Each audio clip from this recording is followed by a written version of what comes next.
Well, joining us now to reflect on the vote and what it means for Britain is the novelist and commentator Will Self, who voted to stay in the EU, and the crime writer and journalist Dreda Mitchell, who voted to leave. The two of them had pretty fiery debate on this programme on the eve of the vote. How do they feel now? Dreda, you've got what you wanted, but what about what you really wanted? Well, you know, everything will take time, and we have 2 years to work through this, and it's about all the political parties coming together and working with the EU to make the best exit for Britain. And I think one of the big things for me that I had wanted was all those voices in Britain, particularly outside of London, who weren't being heard about their concerns. And I think their concerns have been heard now. Well, did the elite misunderstand the degree of alienation in the country? Yeah, I mean, not to say I kind of told you so, but I started to call it this way a few weeks ago. I could see that the pollsters were not getting to tribal Labour, who nonetheless was powerfully anti-immigration and very, very uncomfortable with what they saw as the dilution of the British national character. And it's them what won it. They came out and they couldn't be reached by the pollsters, they couldn't be called by the markets, they don't understand these people, and Dreda's right, this is the constituency that she's summoned up, but they're not the people she thinks they are, that's the problem. What do you mean they're not the people They're that not they the think people, they are? oh, what's that up there in the sky? Is it a bird, is it a plane? No, it's Boris Johnson, come to deliver you social democracy in a more equal society. But it's not. But, you know, people have seen this as a platform, finally, to get their voices heard. We live in a very complex, interconnected world where people have just felt their voices are not being heard. And part and parcel of one of the issues has been the Labour Party have not been getting to their heartland. You've heard stories So of... Boris is the key? Boris, will, the Tories will do what they've got to do. So what we should be focusing on, I'm a Labour voter, is working with the Labour Party. Remember, we've got 2 years. That takes us up to 2018, 2019, then on the eve of 2020. And that's what we need to do, get back those votes to Labour so that we can do something in the next election. You were just saying before we went live on air that this was not an ideological issue. You said it was to do with geopolitics. So you're happy... I don't know what that means. Well, you're happy about the fact that the Irish situation is under question now. You're happy about Scotland breaking the union.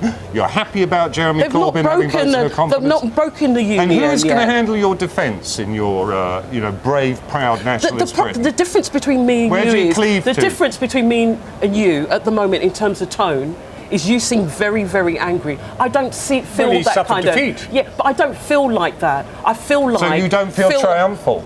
I don't feel angry. You've been doing the rounds of the studios, I haven't. but you're not in a state of triumph. No, I'm not actually. What I'm in a state of, if you read my Twitter, was the first thing I sent out this morning was, now we have to work together. What people have to do is, regardless of what you think about the decision, this is where we are. Britain has got to come together.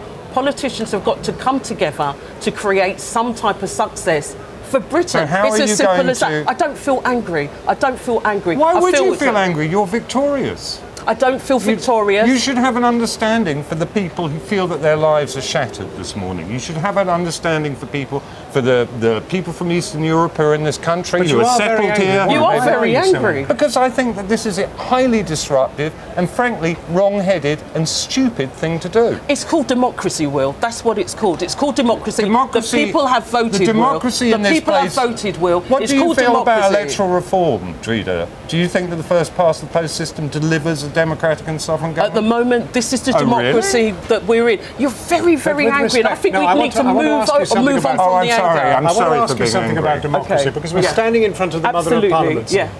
That is an elective democracy. Yeah. That takes decisions for us. Introduced to save some party division in the Conservative Party was a referendum. A referendum really the way? Why wouldn't you leave it to the people we who have really a want? representative democracy. Hang on. Why don't you leave it to the MPs Yeah. that you actually say are the people you want to represent you? Well, that's what people want. They want the people who are their representatives. Right, so they should have decided. To do it, really. At the end of the day, the Prime Minister David Cameron called this, so the people So why didn't have did a he call choice. it, Dreda? I think you have to talk to David I Cameron. know why he about called it, that. and so do you. He called it as a tactical measure. I don't know David Cameron. Oh, I've for never heaven's met sake. him. I don't know why he would have called Yeah, it. the irony of all of this is that the Tories have been hoisted by the petard of unforeseen consequences, just the way Labour were over Scott's It's interesting. When we had this debate the last time, people were calling this debate Dreda versus the patriarchal finger pointer, because that's what you keep doing, is just pointing at me, and it feels very, very angry. Well, and you might feel angry, but I think we need to shift and move. If we're going to make a success of where we are now in Britain, we need to move on. You should be a little bit more understanding of how people might feel I today. understand, but right, we then need try to and be a move little on. bit more conciliatory. Say, what have think you got I am to say? being What have conciliatory. you got to say to people like these people from Eastern Europe or other places in the European Union who now feel, many, many hundreds of thousands, if not millions of them, that their whole livelihood and way of living has been disrupted? Say, what are you saying to the French people who've had 12% Let her wiped answer off briefly, the bourse today? Briefly, as I understand it, people who are here now, they can stay here now. I've heard that from people. I've heard that from You sure people that's within gonna happen, are you? within my family. What we need is we need people to come together to make this Let's work. Division remains, Will, I fear. But thank you both very warmly, Will Self, Dreda Say Mitchell. Thank you very much for coming in.